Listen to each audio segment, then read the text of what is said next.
prendre un peu la température au niveau des personnes qui composent le mouvement aujourd'hui, parce que c'est pas ma parole qui prévaut, mais c'est la parole du mouvement. Et pour essayer aussi de mettre des mots sur ce qui s'est passé et avoir un ressenti global. Je pense qu'il va falloir bien réfléchir à la question et peut-être après interpréter ce qui s'est passé samedi. Là, il est peut-être un peu trop tôt encore pour voir ce qui s'est passé sur la journée d'hier. Qu'est-ce qui s'est passé selon vous, justement? J'en veux pour preuve d'avoir participé à une réunion à la préfecture pour pouvoir justement organiser cette manifestation dans les meilleures conditions possibles. Quand j'ai vu le schéma tactique qu'ils étaient en train de mettre en place, j'ai fait référence que ce blocage des zones où symboliquement on aurait aimé aller hier allait amener de la frustration, et la frustration amène de la violence. Et c'est ce qui s'est passé. Et la stratégie policière de nous enfermer place de la place d'Italie a été bénéfique pour eux, pour pouvoir bien nous matraquer. Puis tu sais, quand tu as des trois policiers qui sont malgré tout gilets jaunes et qui nous disent à mots couverts, rentrez pas là-dedans parce qu'on va vous déglinguer, ce sont les ordres, posons-nous les bonnes questions. Quand tu vois deux fauteurs de troubles sur la manifestation intégrer un groupe de policiers et se mettre à l'abri alors que 2 minutes avant tu les vois lancer des cailloux, posons-nous les bonnes questions. À un moment donné, je demande juste une chose. Il y a des coups partout. Mais essayons de parler de tous les coups aussi à ce moment-là. Tu comprends? Parce qu'on ne fait que référence à d'éventuels casseurs qu'on amalgame, qu'on assimile à des gilets jaunes, mais on ne parle pas des policiers. Hier, tu vois, on a une vidéo et on voit des policiers lancer des pavés aussi. Est-ce que vous avez été dépassé par les événements hier? Je dirais que c'est la police qui a été dépassée par les événements. Moi, je suis venu manifester. Je n'ai pas à me soucier du maintien de l'ordre. C'est à eux de me mettre en sécurité. C'est pas à moi de les mettre en sûreté. Pour vous, ils vous ont pas mis en sécurité hier? Mais pas du tout. En annulant la manifestation, c'était pas justement... Mais pourquoi ils nous ont empêchés de passer quand tu vois qu'à 11h du matin, on a déjà comme information qu'ils ne nous laisseront pas sortir? Ils ne nous laisseront pas sortir. C'était prévu de faire ça. C'est leur stratégie. Tu sais, aujourd'hui, j'invoque deux choses avec mon visage. Les gens qui ont peur et qui ne viendront plus, et ceux qui ont du courage et qui reviendront. Quand tu vois ça hier, là j'ai le monsieur à côté de moi, sa maman hier, elle a eu peur, elle ne viendra plus. Et là le problème. Pour vous, c'est une stratégie? Mais bien sûr. Alors tu as la stratégie de la peur, de la mutilation, de l'amendement, de l'emprisonnement. On n'en parle pas assez.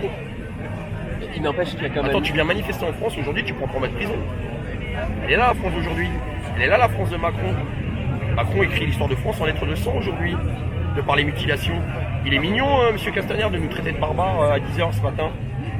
Excuse-moi, qui c'est qui tient 25 œils dans sa main? C'est lui, hein. Moi j'ai le mien dans la mienne. Lui voit de ses 2 yeux. Donc le barbare, faut peut-être se poser la bonne question, qui sont... Parce qu'on appelle les flics barbares, hein. Mais il y a toujours le barbare en chef, hein. Il n'empêche qu'il y avait quand même des fauteurs de troubles hier. Oui, mais il y a des fauteurs de troubles comme dans pas mal de manifestations. Faut dire que les pompiers étaient des gros fauteurs de troubles, hein, ceux qui sauvent des vies, hein, pour pouvoir les attaquer aussi. Hein. Maintenant, ils savent faire la différence. Il y a des gens qui sont fichés, on les laisse rentrer. Et puis quand tu vois qu'il y a des fauteurs de troubles qui arrivent de passer du côté des fauteurs de troubles et à intégrer le cortège des policiers et se mettre à l'abri, posons-nous les bonnes questions. L'image tourne énormément sur Internet de ces deux personnes qui vont rejoindre les policiers, qui crient « On est de la BAC, on est de la BAC, on est de la BAC ». Je l'ai moi-même vu, mais est-ce qu'ils ont gâché l'anniversaire? Est-ce que l'anniversaire est gâché par ce qui s'est passé hier? L'anniversaire est gâché. Il n'y aurait même pas dû avoir d'anniversaire. Il n'y aurait même pas dû d'avoir d'anniversaire. Donc il a déjà gâché tout. Dès le 17 novembre de l'année dernière, tout a été gâché à partir de ce moment-là. Mais qui sont ces gens qui descendent dans la rue? On les a fait taire pendant 40 ans. Comment ça, ils se réveillent? Ok, on sort le LBD 40, arme de terreur politique. On va les faire taire, on va les faire rentrer à la maison. Et puis nous, on va continuer à converger et faire un max de pognon sur leur dos. Eh ben non. Ça, c'est le petit cheveu dans la soupe. Ça s'appelle le citoyen qui porte un gilet jaune. Le citoyen qui porte un gilet jaune, non pas un gilet jaune.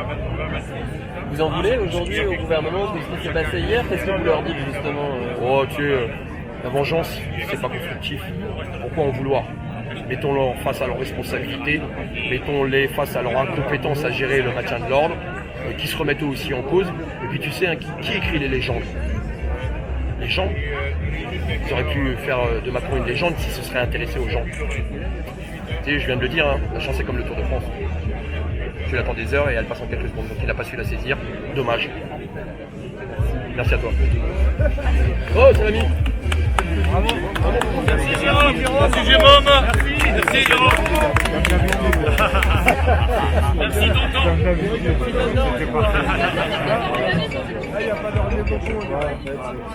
Et maintenant en portugais. Non, t'as des mecs qui disent on veut pas de leader, mais on va 10 millions d'euros de pas venir en Mali. On va rire quoi, allô.